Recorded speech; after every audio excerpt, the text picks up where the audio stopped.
تقریر میں آپ ایسے کر لیں کہ ایک تقریر پہلے تو رٹ لیں، کدھر گئے آپ، رٹ لیں اور اس کو جو ہے شیشے کے سامنے بار بار بیان کریں، بڑا شیشہ رکھ لیں جس میں آپ کو اپنا باڈی لینگویج نظر آئے، بار بار اس کو بیان کریں۔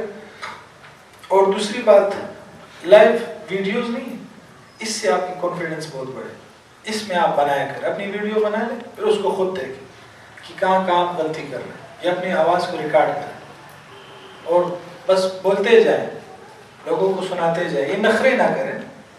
بعض ہوتے ہیں نا نعت خواہ حضرات، قاری حضرات، ان کو جب آپ کو یار کچھ تو سناؤ، گلا خراب ہے قسم سے،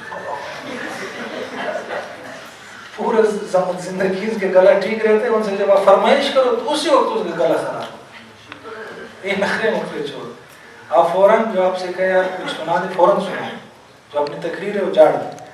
وہ ایک بندہ مر گیا تھا تو ایک بندہ یاسین پڑھ رہا تھا، طالب علم تھا، کسی نے یار وہ مر گیا ابھی چھوڑو یاسین، اس نے کہا یار وہ تو مر گیا، میں اپنی یاسین کو تیز کر رہا ہوں، پکا کر رہا ہوں کہ میرا یاسین پکا ہو جائے۔ تو وہ سنے یا نہ سنے آپ نے سنانا ہے۔ تو اس طرح آہستہ آہستہ کر کے آپ میں تقریر کی مہارت آ جائے گی۔ اور بھی اس پہ ایک کتاب ہے فن خطابت، وہ پڑھ لیں، مفتی علوہ صاحب کی ہے، نہیں وہ ان کی شورش کاشمیری صاحب کی ہے۔ اور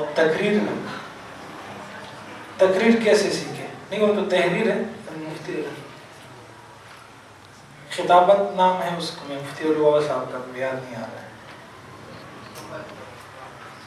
خطابت ہے، مفتی علوہ صاحب کا پوچھ لو مل جائے گی۔ تو یہ آپ اس کو پڑھ لیں، اس پہ جو بتائے گی یہ چیزیں اس پہ عمل کر لیں انشاءاللہ۔ اور